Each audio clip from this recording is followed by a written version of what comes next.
Bonjour, je suis Lila Matthew Brinson, la dernière enfant d'une lignée d'une famille riche. J'ai 17 ans et je suis en vacances chez mes grands-parents. Hier, on est allé au musée et j'ai découvert un morceau de journal. Alors, c'est bizarre parce que ce morceau de journal, il parlait d'un certain Sécart et il me semble qu'il y avait des Sécartes dans ma famille à l'époque. Alors, j'ai peut-être fait la plus grosse connerie de toute ma vie, j'ai pris ce morceau de journal. Voilà. Mais bon, c'est pas le sujet. Ce qui est bizarre, c'est que la dernière œuvre de ces cartes, elle a disparu. D'accord? C'est bizarre parce que moi, quand j'ai regardé, ces œuvres apparaissaient normales. D'accord? Il dessinait des gens au fusain. Voilà, juste ici. Rien de bizarre. Alors mon objectif, découvrir pourquoi cette œuvre elle a disparu et quel rapport ces cartes et quel est cet événement qui a autant marqué la vie de ce certain Sécart.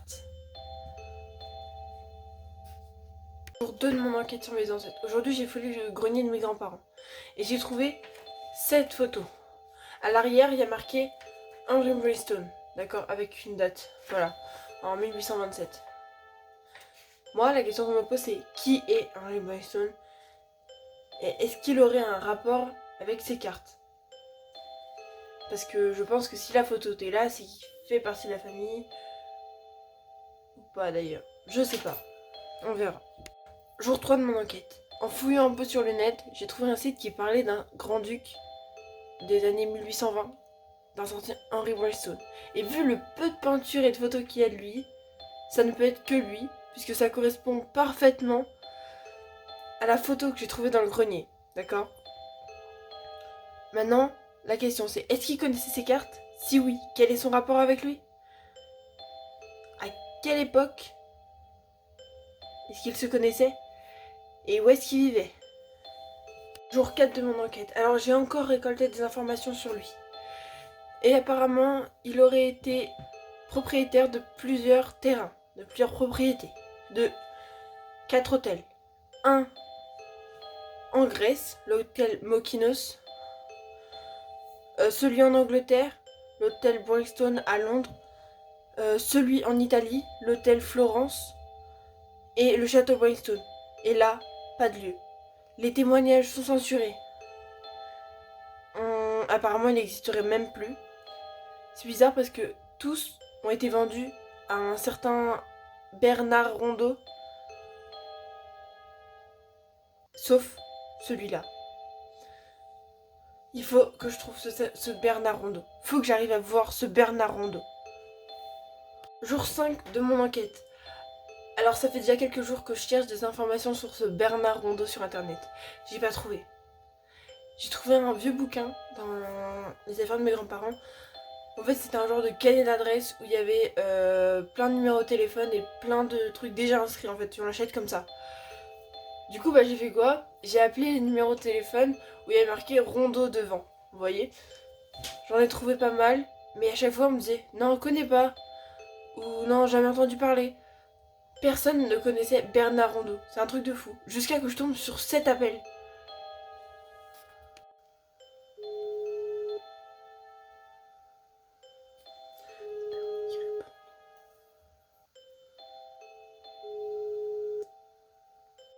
Oui, bonjour. Je recherche Bernard Rondeau, l'acheteur des hôtels de Monsieur Brixton.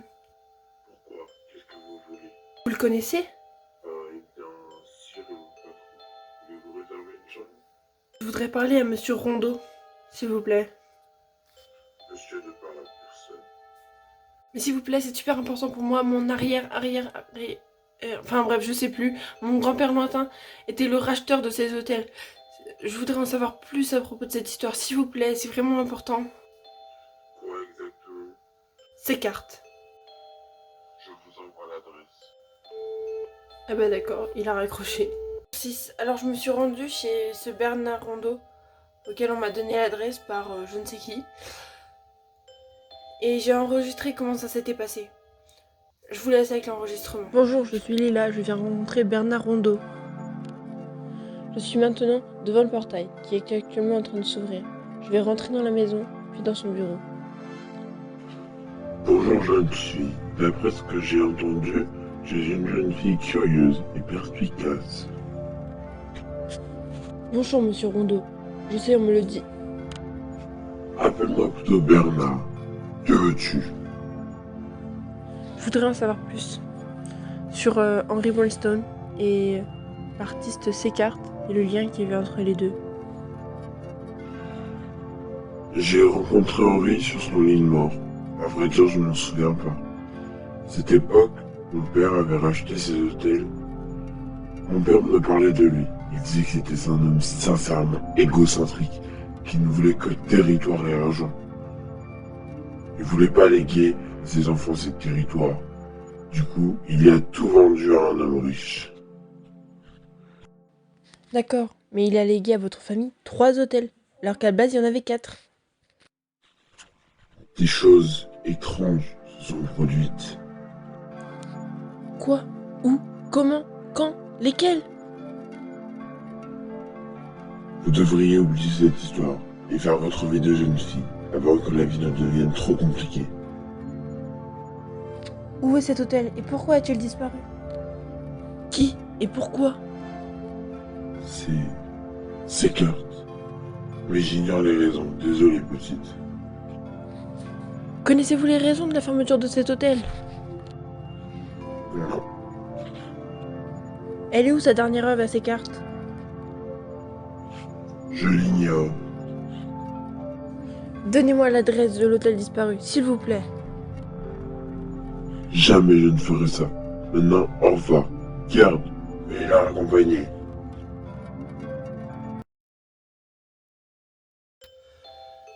Voilà, j'ai pas obtenu plus d'infos que ça. Et maintenant je sais qu'il y a une tragédie qui a rendu fou ces cartes. Je pense que son œuvre porte là-dessus. Mais quoi? Je ne sais pas. Pour cette de mon enquête. Alors j'ai trouvé des informations sur ce fameux gala d'ouverture. J'ai trouvé sur une vidéo sur internet une personne qui disait que ça serait un hôtel français. Alors la vidéo a été supprimée 2 jours plus tard. Du coup bah j'ai pas réussi à y avoir accès. Donc ce gala d'ouverture a eu lieu en 1830. La construction de l'hôtel aurait duré 5 ans. Au gala d'ouverture, il y aurait eu la famille et toutes les personnes les plus riches en France. Dont ces cartes, vu que apparemment il ferait partie de la famille. Mais la question c'est qu'est-ce qui l'a rendu fou? Et puis il me faut cette adresse de l'hôtel, il faut que je puisse m'y rendre pour comprendre en fait. C'est vraiment problématique ça. Ça fait maintenant 1 semaine que je cherche l'adresse. Et je pense avoir trouvé l'adresse de Henry Brimstone qui devait être mon enfin un très grand arrière-grand-père. Voilà. Il vivait dans le nord de la France, dans l'Oise, dans une villa. Et en faisant des recherches, j'ai découvert aussi qu'il avait une propriété, une grande forêt à côté de sa villa. Et moi, je me dis que peut-être, vu que ça serait la seule propriété qu'il avait en France, peut-être que c'était sa propriété à lui. Peut-être que là était l'hôtel français, le château Brimstone. Faut que je trouve un moyen de m'y rendre. Je dis bien, je pense avoir trouvé la solution pour accéder à cette forêt. Ça fait maintenant 3 semaines qu'on est sur cette enquête. Voilà. Et en fait, j'ai mené encore mon enquête, ce qui est un peu le but de ce vlog. Auprès de mes grands-parents. On a fait un grand arbre généalogique. Voilà. Et en gros, je leur ai proposé de faire un arbre généalogique en lien le plus loin possible qu'on puisse le faire. D'accord? Et voilà ce que ça donne.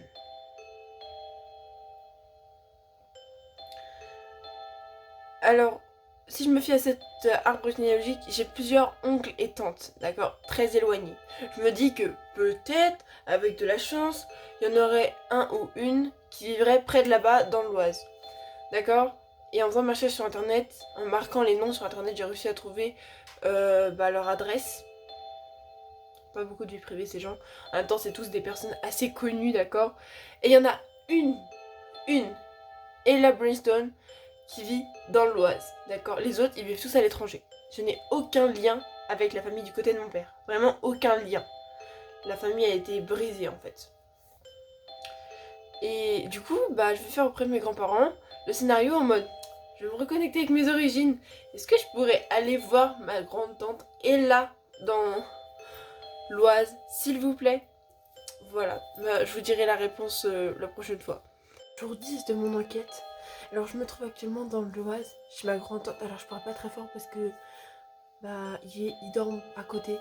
Il est actuellement 20h30.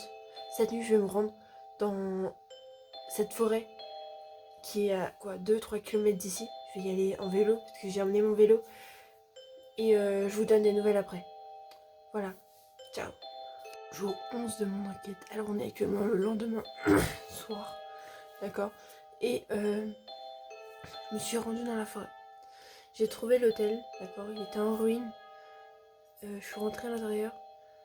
C'était énorme, vraiment c'était immense, un truc de fou. À l'intérieur, il y avait un grand escalier, je suis montée et j'ai vu des tableaux avec la construction de l'hôtel dessus. D'accord, c'était de 25 à 30, 1825 à 1830, je crois. Un truc comme ça. Par contre, il y a un truc qui est vraiment étrange, c'est que sur ces tableaux, il y avait sur chaque tableau une ombre noire. Je sais pas ce que c'était, d'accord. Mais encore, c'est pas le pire, d'accord, parce qu'en soi, l'hôtel, il était à peu près normal. Un hôtel abandonné, quoi. Par contre, quand je suis revenue, je me suis un peu perdue dans la forêt, d'accord. Il devait être genre 1h du matin. Et je suis tombée dans la forêt sur une petite maison, d'accord. Vraiment, elle était flippante, hein. Je suis rentrée à l'intérieur, j'étais mal à l'aise et tout, enfin, j'étais pas bien, quoi. Et dans cette maison, déjà, à l'entrée, j'ai trouvé ça. Un bout de tissu noir, comme ça. Je sais pas de quoi ça vient, ni d'où ça vient. Et j'ai trouvé un carnet. Et comme par hasard, le carnet de ses cartes. Je sais pas ce que c'est, mais j'ai lu cette histoire à l'intérieur.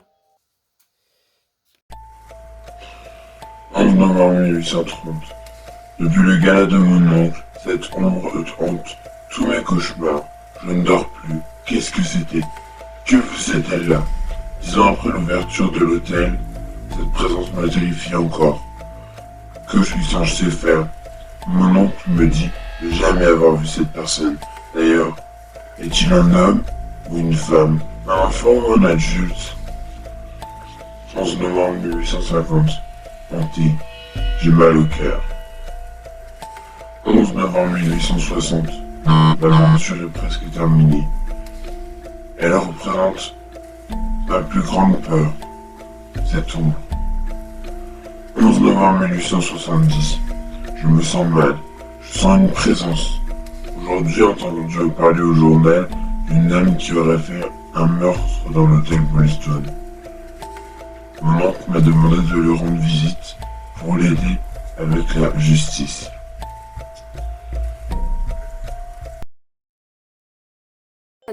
À savoir, c'est qui cette dame noire? Et ce bout de tissu, à mon avis, il vient pas d'ailleurs, je pense pas. Je pense qu'il vient sûrement de cette dame. Mais qui est-elle?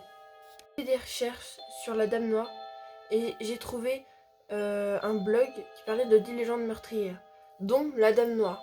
Et en fait, ça raconte que la dame noire, toute personne qui découvre son existence ou qui vient à la voir, elle la rend fou. Et ensuite, elle la tue et efface toute trace de la preuve de son existence. J'ai trouvé. De ces cartes, elle devait sûrement parler de cette dame. D'accord? Je m'explique. Quand cette dame a sûrement été vue par ses cartes à la soirée. D'accord? Elle a commencé à le rendre fou. D'où ce carnet avec ses dessins. Regardez. Ça, c'est la dame noire.